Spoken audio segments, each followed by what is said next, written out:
What's up, folkers? Snapzilla Gorilla, aka Snap Turtle, aka The Definition, aka author M.E. Magnum. Here, coming at y'all with a video. I want to talk about something real quick. And what I want to talk about is race. Okay? Talk about race. First, I'm going to start off with the definition of race. Not like a foot race, but race as in biology. Okay? You know, races of people. I'm going to get into that. Okay? I'm going to start with the definition. The biological definition of race is a geographically isolated breeding population that shares certain characteristics in higher frequencies than other populations of that species, but has not become reproductively isolated from other populations of the same species. All right. So that is the definition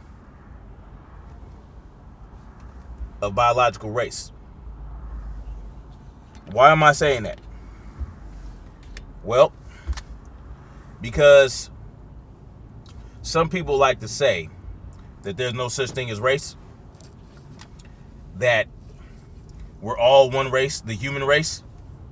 But I'm going to break this one down, okay? Hold on a second.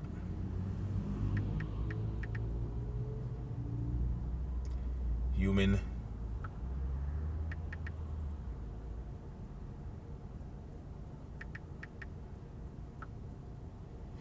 now, you know, they'll use the term human race, right? But really, it's the human species. It's not the human race. It's the human species. And within that species, there are races, okay? Different races of people that make up that species.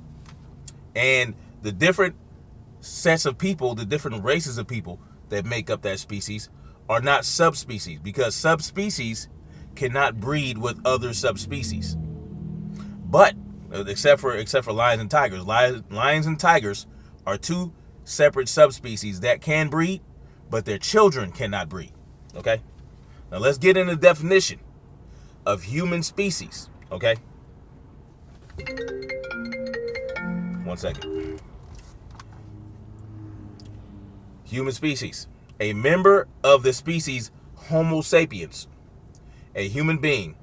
A member of any extinct species of genus Homo, such as Homo erectus or Homo habilis, that are considered ancestral or closely related to modern humans. All right. What does that mean?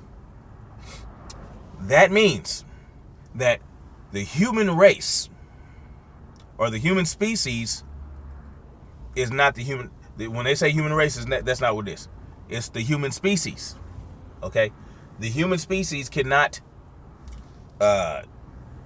mate with other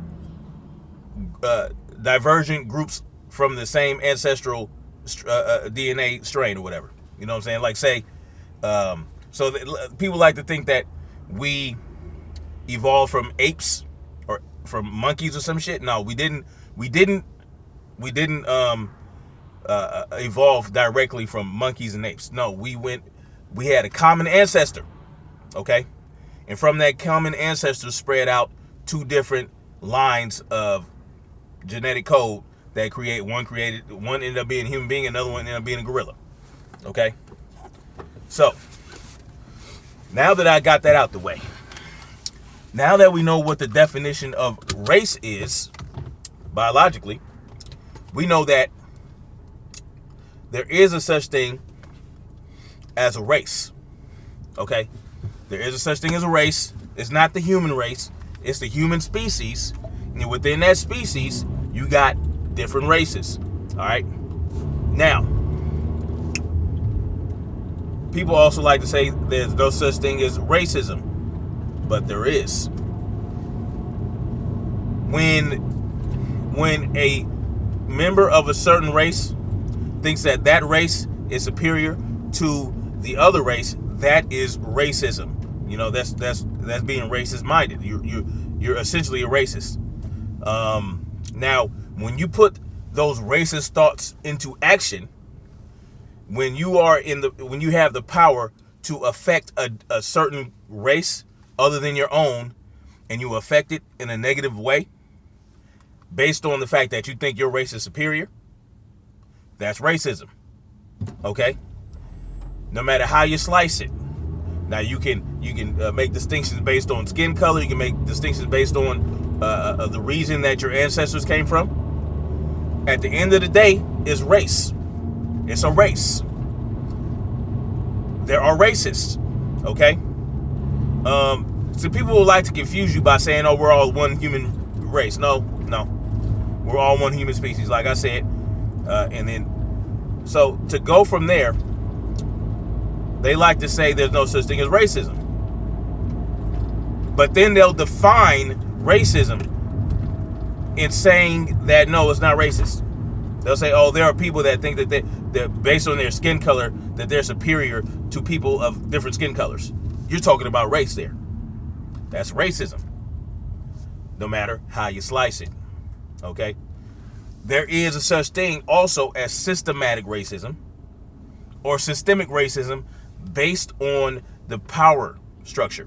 Okay, when a certain group of people have the most power and they affect people of a different race that has less power, and they do it in a way that is negative, that negatively affects the other race, that is systemic racism. Like say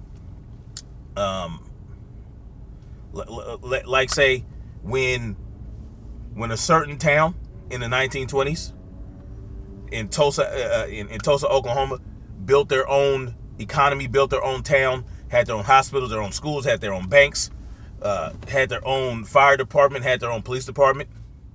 When the people in charge of that state system of a different race decided that they were going to allow the people of a different race in the neighboring town to start a riot and start killing 300 or more of those people, and then they start participating by dropping bombs on that group of people, that is the ultimate form of systemic racism. Okay? Now, you see, I'm going to do this. I'm going to say this. I'm not a race baiter. Okay?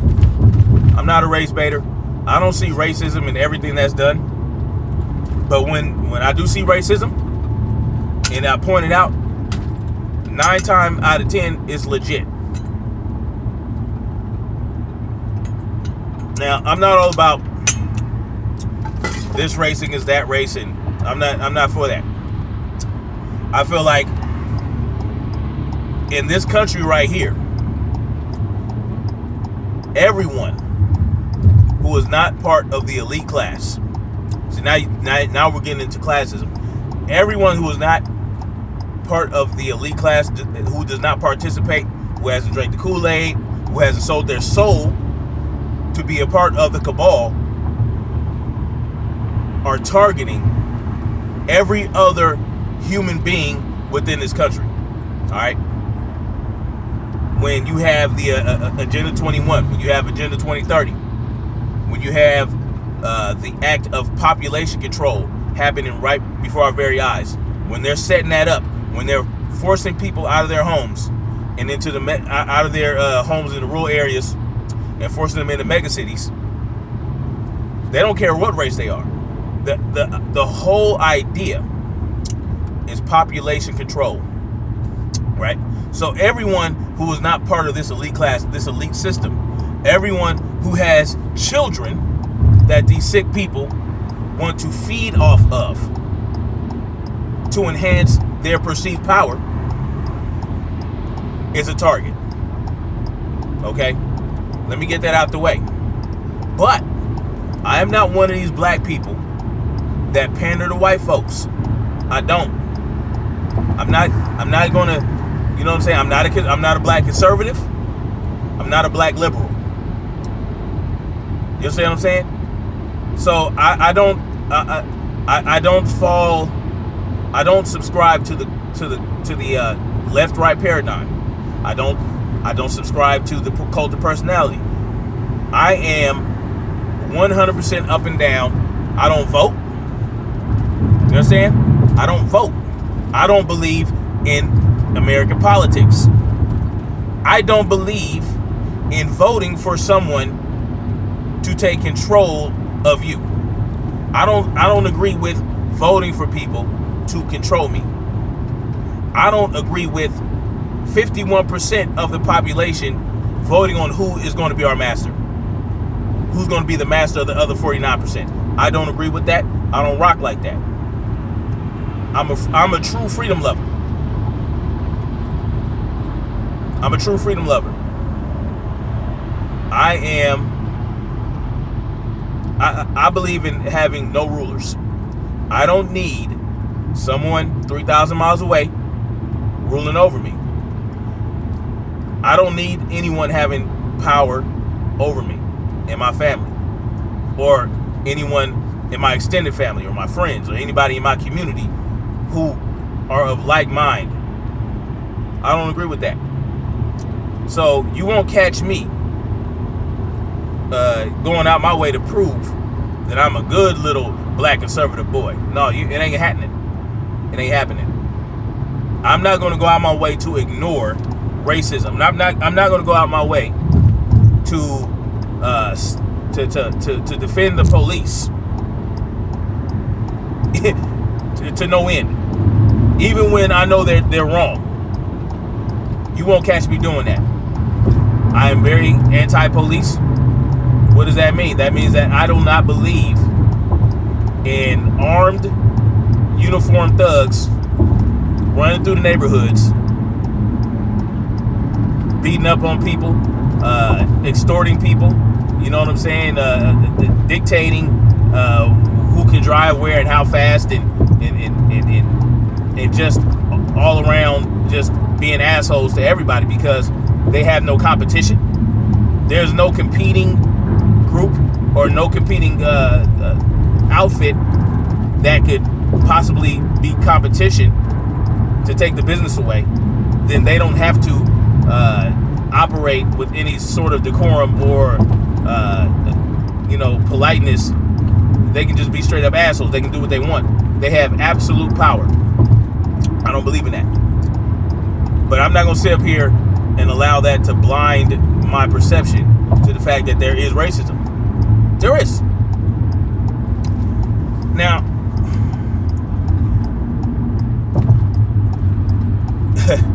they like to say, oh, white supremacy is, it's not really a big deal anymore. It's not that huge.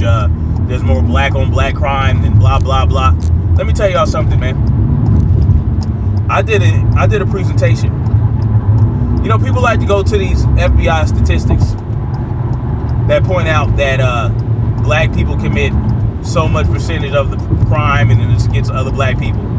But I did a video presentation where I basically debunked that whole idea using evidence. You understand what I'm saying? Using evidence, using logic, connecting dots, making things work together, showing you how you can't trust these statistics. You can't trust them. And besides that,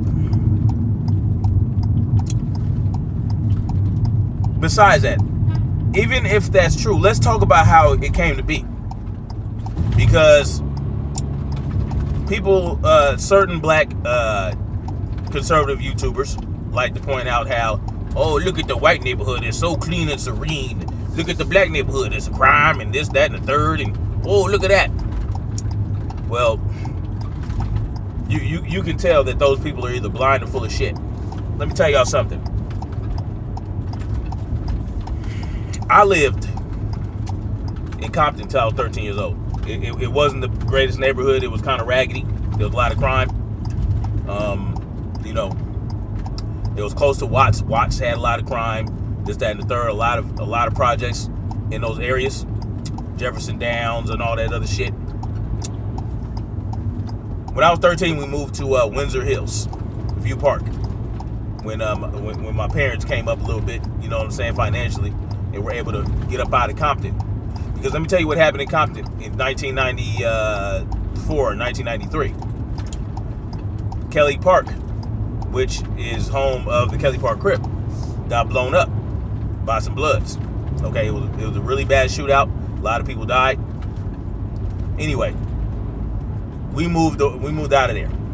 Okay, we moved out of there. Moved to Windsor Hills, which is close to. We need to move to Windsor Hills. View Park, which is close to Windsor Hills, which is close to Ladera Heights, which is close to Baldwin Hills. Black affluent areas, very well kept, very clean, little to no crime. But these conservative Negroes ain't gonna point that out. There are black areas, black neighborhoods all over the country that are affluent, that are well kept. You understand what I'm saying? Little crime, all that. So let me point that out for you. I lived in that neighborhood. I lived in it. Now, was there a bad neighborhood down the street a ways? Yeah, of course. Yeah, you talking about the avenues? You know what I'm saying? You talking about the Rolling 60 Crip? You talking about Van Ness gangsters? Yeah, they was up the street. But there were black neighborhoods down the street too that were good areas. Okay, but let's talk about how that came to be. Let's talk about that. Let's talk about how that all started. Well, I'm gonna start with COINTELPRO. All right, COINTELPRO. COINTELPRO was counterintelligence bullshit. All right, the FBI came up with COINTELPRO to infiltrate black organizations, positive black organizations, to cause drama and trouble to break these groups up. All right. What ended up happening is there was a lot of beefing between different black organizations, and not only that, but between black organizations and the police, where violence started occurring. Now, this is after the civil rights movement. When we made some headway. We made some headway during the civil rights movement. Okay, we were trying to make things happen for ourselves. And what ended up happening? Martin Luther King got popped in the 60s. Malcolm X got popped. JFK got popped after he was exposing the cabal. After he was trying to expose the cabal. The Federal Reserve Bank. When Martin Luther King started talking that shit, like, man, maybe segregation wasn't that great an idea. Maybe I led my people down the wrong road. He got popped. Malcolm X was always on that shit. You know what I'm saying? Malcolm X was about it. Then when he started changing up, you know what happened there with the nation and the FBI banding together. Malcolm X got bodied. So let's move on. Now we got what sprouted from that was the Black Panthers, other groups that were positive, that were trying to keep the drugs that were being flooded in, right? The heroin by the newly formed CIA and the FBI that was being flooded in, and also with the help of the mafia, the Italian mafia in New York and even in LA, was happening. Well, I'm gonna tell you what happened. COINTELPRO happened, okay?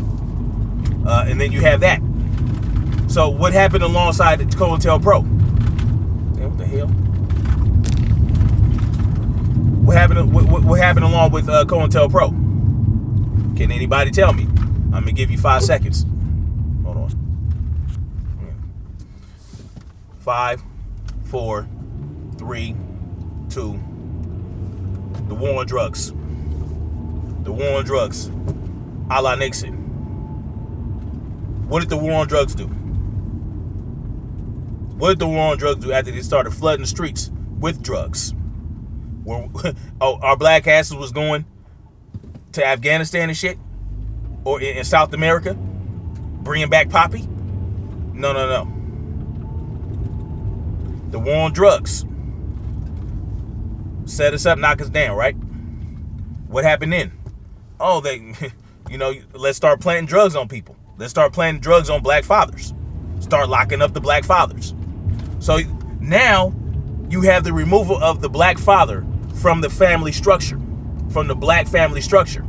Then what you got? You got COINTELPRO infiltrating these black groups, these positive black groups that patrolled our own neighborhoods, that were trying to keep the drugs they were flooding in out, and trying to stop police brutality, which they were doing successfully. Right? So you throw cold. We can't do it like we did in Tulsa in 1921. No, we gotta do it a different way. We gotta do it more surgically. No, let's COINTELPRO they ass. So you do that. You break up these black organizations. Okay? You split them up. And they start forming different groups. The heroin's still on the streets. Now, you try to rebuild something after the Black Panther Party was disbanded. You form a group called the Cribs or whatever you had in your area. The Gangster Disciples, whoever the fuck you formed, to try to pick up the pieces after Fred Hampton was murdered, after Bunchy Carter was murdered, after all these Black Panthers were murdered, while Mawali Karenga is sitting up here talking about some Kwanzaa shit. Okay? That's going to be a story for another time. I'm going to talk about that. That's going to be a presentation that I'm going to have to sit down and break it down. But what happens? You disband the Black Panthers. You start locking up black fathers. And soon these areas where we were thriving as black people, as a black community, starts to get affected negatively by all this shit. And the government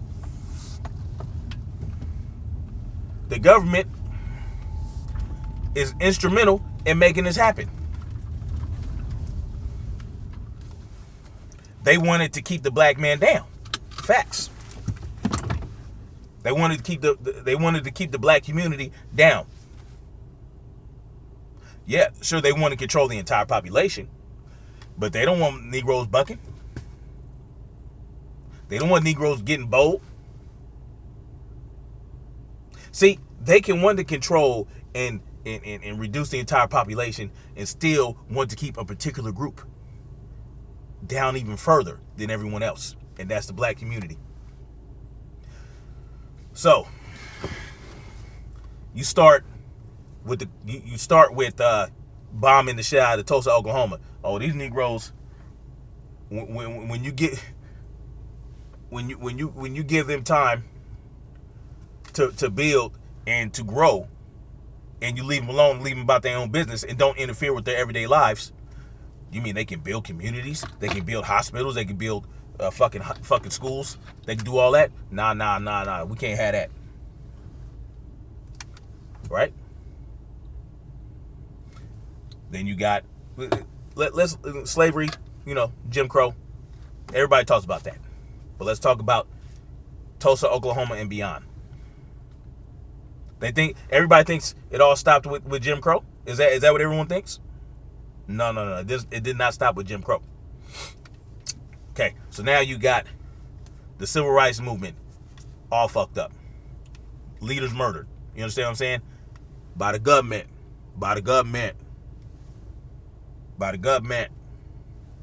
Then you got by the government. They don't want Negroes to rise. They want to keep Negroes inferior. What's that called? That's called fucking racism. That's called systematic racism. Point blank in the period. The war on drugs. Black people get hooked on heroin. We get locked up. We get killed. We get brutalized by the police. COINTELPRO disbanding the Black Panthers. Being responsible for sprouting all the gangs. That came from COINTELPRO. Alright?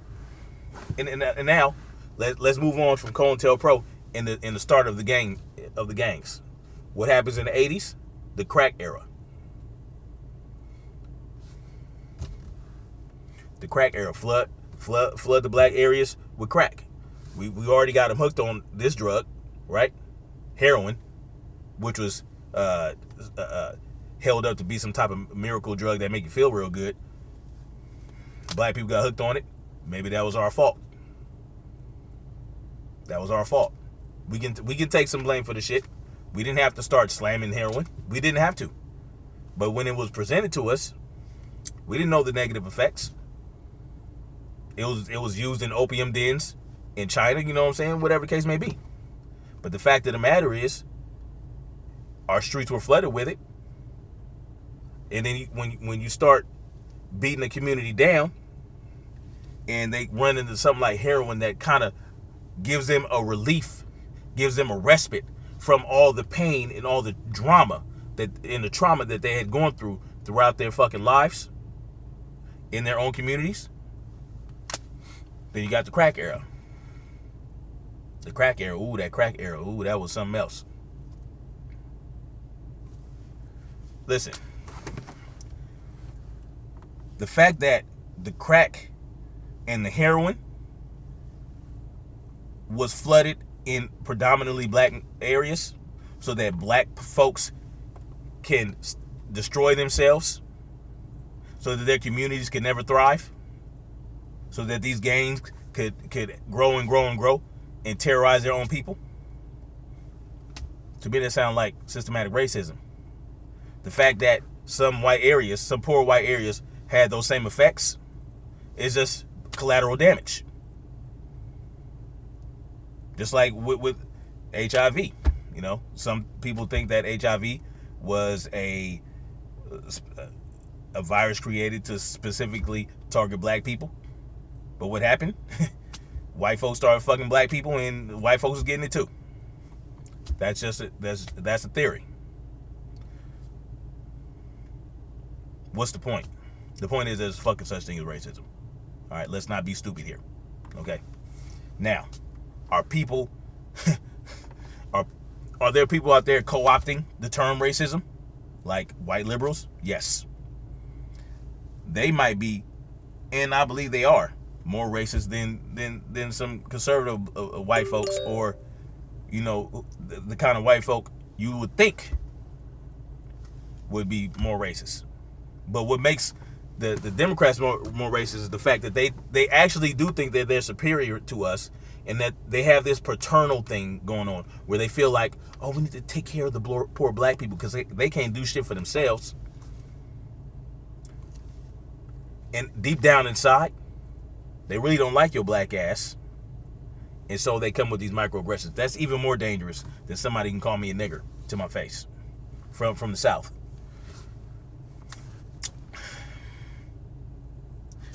It's very important that we stay objective about all this shit. Objectively speaking, there are differences in different groups of people in different races. You have different ethnicities. You have different cultural upbringings. You have different cultures. You have different skin color due to the region that your people are from. These are very distinct differences. And I don't understand why these differences can't be embraced, be celebrated. It should be, you want everybody to be the same? No. But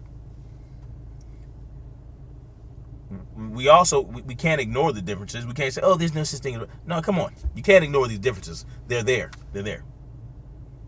These differences are there, and they're distinct. So they came up with the word race, right? And they started calling different races different things so that they can be identified easily. Because there are differences. Facts. You understand what I'm saying? It wasn't some tool to divide the human. No. It wasn't about that. It was about, okay, these people came from over there. They're from the southern hemisphere, where they're more exposed to the sun, and they're exposed to different environments. They're exposed to different environmental factors. They're exposed, and they create their own languages.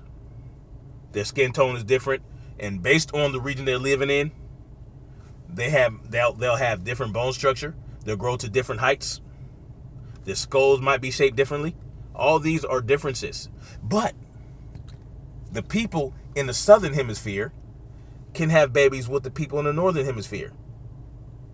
Even though in the northern hemisphere, they're not as exposed to the sun.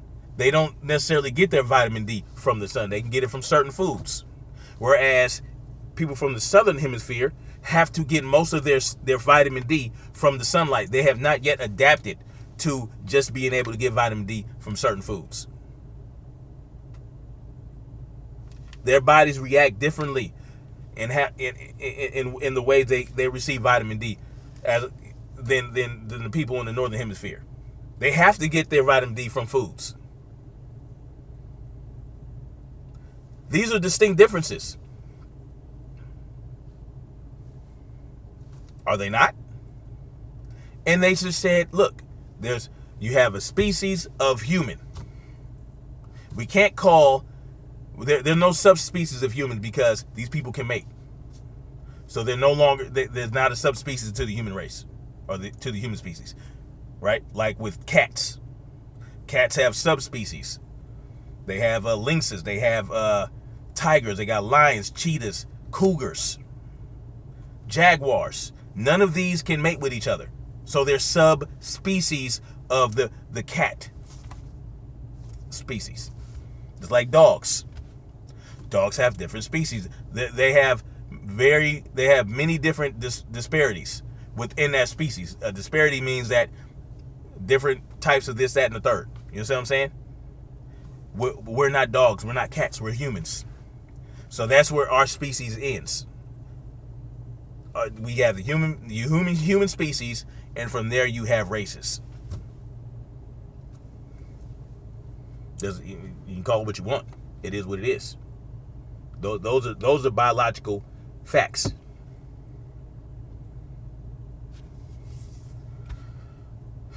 And that's just real shit. You know? So, I mean, using that as an argument to deny racism is absolutely ridiculous. Because one group of people will hate on the other group of people because of these differences. Or they'll think, oh, well, your group over there has this going that we don't have. We feel like that's a disadvantage. So we think we're better than you. That's called racism. It's called racism. That is the definitive and irrefutable assertion of race. Everything I just told you in the last 33 minutes. Refute it. I dare anybody. If you want to debate about it, we can debate about it. You bring your facts, I'll bring my facts. There is a such thing as race. There is a such thing as racism. Now, moving on from that, when we acknowledge the truth and acknowledge all the facts, then we can move on as a people, as a human species. I mean, we can do it anyway. You know, right now we have the controllers. We have these people out here trying to destroy us. They want to take our children and do nasty things to them. That's our biggest fight. And I know that. So, 10 years ago, I was pro-black, but now I'm pro-freedom lover. I love freedom. I enjoy freedom. I want to be free. I don't want a government ruling over me. I don't want a president ruling over me. I don't want a governor ruling over me. You know what I'm saying? We should be free people. We should be able to operate in a free market. We should be able to voluntarily pay for services that we want to pay for. We shouldn't be robbed of our paycheck. Every time we get paid, somebody taking money out of my pocket before I get my money. And what's that money going to? I didn't decide what that money could be used for. These are the biggest problems right now. But at the same time, I know that certain races of people are going to have a harder time getting free than others. You know what I'm saying? Even though I will acknowledge that they're trying to turn the white man into the face of domestic terrorism. All these things can be acknowledged. None of this takes away from the other. There's not a mutually exclusive thing going on here. It's not an either or situation. We as people in this country, in this world, we had to fight for our freedoms. We had to fight to be free. We had to fight to stay free. And the best way you do that, the best way to do that is to start by decentralizing the government. You decentralize the government. You know what I'm saying? All the people decide to decentralize the government, and then let this, and then you can go with the state governments doing their thing, and then you break over time. You abolish that. You abolish state governments, and then you can just keep it to the local government where everybody gets. It's voluntary. You know, it's voluntary. It's not. I'm not forced to live under the rules of that community. I can go to another community that's more like-minded. You can't do that now. I don't even want a local government ruling over me. People like mine can live together and be free and just go from there. I should be able to move about freely. I should have freedom of travel. I should have the freedom to keep and bear arms. I should have freedom of speech. I should have the freedom of privacy, unadulterated, unfettered. Fuck your warrant. You know what I'm saying? Like, we should have the freedom to do what we want to do without harming any. As long as we're not harming anybody, as long as we're operating peacefully and morally in the free market, as long as we're not trying to control other people, as long as we're not threatening others, as long as we're not destroying other people's property or hurting other people, why can't we do what we want to do? Same with the firearms. As long as whatever firearm that exists in the world, whatever firearm is invented and is accessible to anyone, should be accessible to everyone. That's how you keep the peace. You don't keep the peace by one group of people having all the firepower, or the majority of. You don't keep the peace by letting one group of people within the nation have all the machine guns, all the assault rifles, all the grenades, all the fucking grenade launchers, while the other group of people just has revolvers. What kind of sense does that make? That's not how you keep the peace. And if it is peace, that's not a peace I want. I don't want peace under the barrel of a gun. I want mutually assured destructive peace. You understand what I'm saying? You come at me, I'm going to be able to meet you with equal or better firepower. That's how it should be. No, a soldier is not better than a civilian. A cop is not no better than a civilian. None of these people have special powers. So they shouldn't be granted special privileges.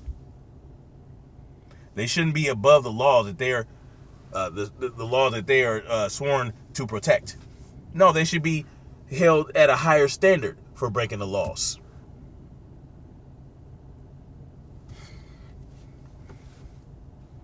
Real shit.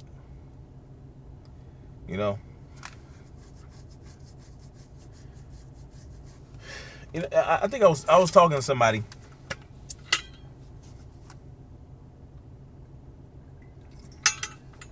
Anthony Brown Logan had his live stream going once, and I called and asked him, What do you think about the difference with how they're dealing with the opioid crisis right now, as opposed to how they dealt with the heroin crisis back in the day when black people was hooked on heroin? And he started going, oh, well, there was more crime and people were killing each other, blah, blah, blah. But I'll have you know, yeah, there was crime. People were killing each other, drug deals, all that other shit. But I have you know that since opioids became an issue, since they started since they legalized, since they made certain opioids illegal, or whatever the case may be, or they made it more difficult to obtain prescription for opioids that white people are getting hooked on, crime rose, murder rates rose in correlation with the rise in the use of opioids, illegal opioids, overdoses, murder, robberies, all this. Crime went up. So that argument is moot. It's like you're saying white folks don't get as fucked up off of drugs as black folks. That's complete and utter bullshit. Anyway, just some real shit, you know what I'm saying? I challenge anybody. Prove me wrong. Anyway, holla at your boy. Hit that like button, share, subscribe, whatever. Even if you subscribe, YouTube is just going to take away subscribers anyway. So it is what it is. Or people are going to get pissed off about my whole racist thing assertion. You know how people are. All right, peace out.